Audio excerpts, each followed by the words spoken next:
Why rob banks? Because that's where the money is. It's a saying often inaccurately attributed to U.S. bank robber Slick Willie Sutton, but it's true. Banks have historically been big targets for robbers because of all the money in their vaults, as well as all the jewelry, stock certificates, and other valuables in their safe deposit boxes. As the heists featured below reveal, people will go to great lengths to rob a bank.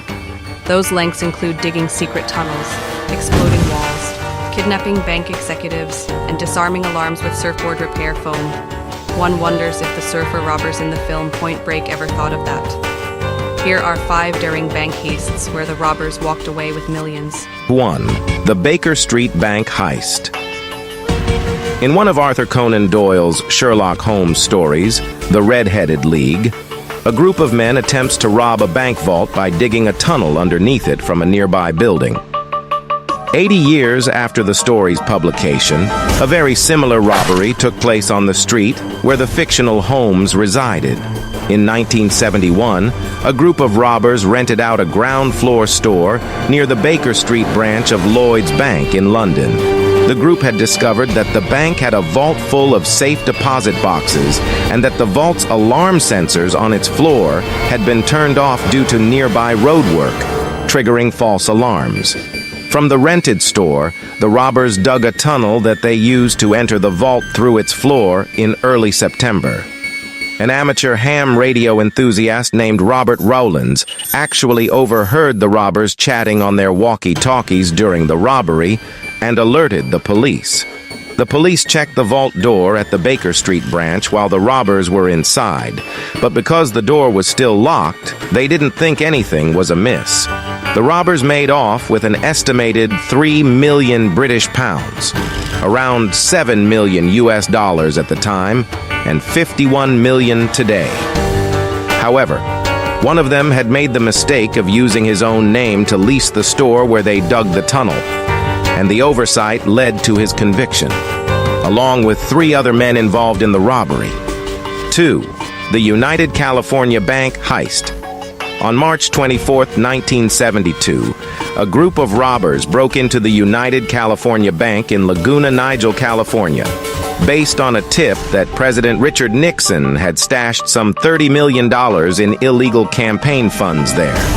The robbers, who flew in from Ohio, made off with an estimated $12 million, making it the largest U.S. bank heist at the time. Rumor had it that the $30 million had actually been a bribe from Jimmy Hoffa, former president of the International Brotherhood of Teamsters. Nixon commuted Hoffa's prison sentence in 1971. The robbery team was led by Emil Dincio, who recruited his nephew, brother, brother-in-law, and 2 other men to carry out the heist.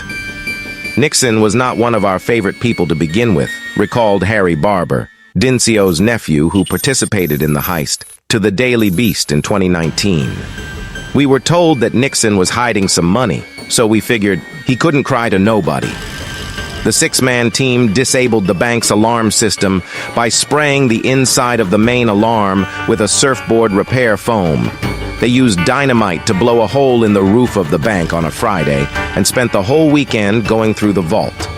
The FBI eventually tracked down the robbers, but it's still unclear whether the money they stole was actually part of Nixon's secret stash. 3. The Northern Bank Heist. On the Sunday before Christmas in 2004, a group of masked robbers arrived at the homes of 2 bank executives in Northern Ireland. The executives, Chris Ward and Kevin McMullen, both worked at the headquarters of Northern Bank in Belfast. The robbers took the families of both men hostage and threatened to kill them if Ward and McMullen didn't help the robbers steal from the bank. The next day, Ward and McMullen arrived at work as though nothing had happened, per the kidnappers' demands. That evening, after the bank closed, Ward and McMullen opened the vault for the kidnappers, who made off with an estimated 26.5 million British pounds, about 42.5 million US dollars at the time. Seemingly without evidence, police officers blamed the robbery on the IRA, the Irish paramilitary organization that opposes British rule. These accusations put a strain on the ongoing Northern Ireland peace process within the United Kingdom. However, in the 18 years since the robbery, no one has ever been charged for it. 4. The British Bank of the Middle East Heist. In January 1976, amid the chaos of the Lebanese Civil War, a group of robbers staged the largest ever theft of safe deposit boxes, according to the Guinness World Records. The target was the British Bank of the Middle East in Beirut.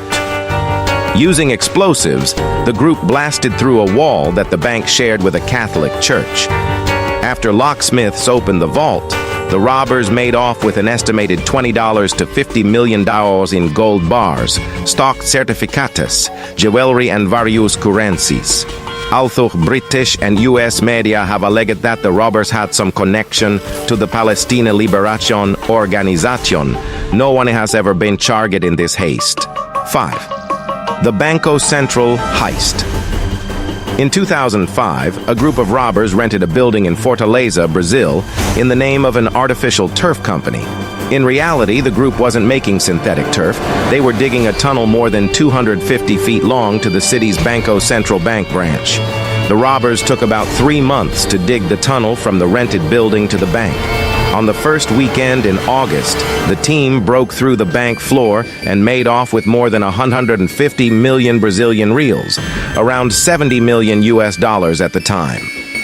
It wasn't until Monday that employees at the bank realized the theft had occurred.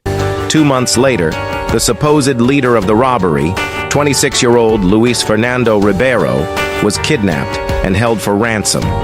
After his family paid $890,000 in ransom, the kidnappers killed him and left his body on a road outside Rio de Janeiro. The New York Times reported at the time that some state prosecutors in Brazil believed police officers may have been involved in Ribeiro's kidnapping and murder.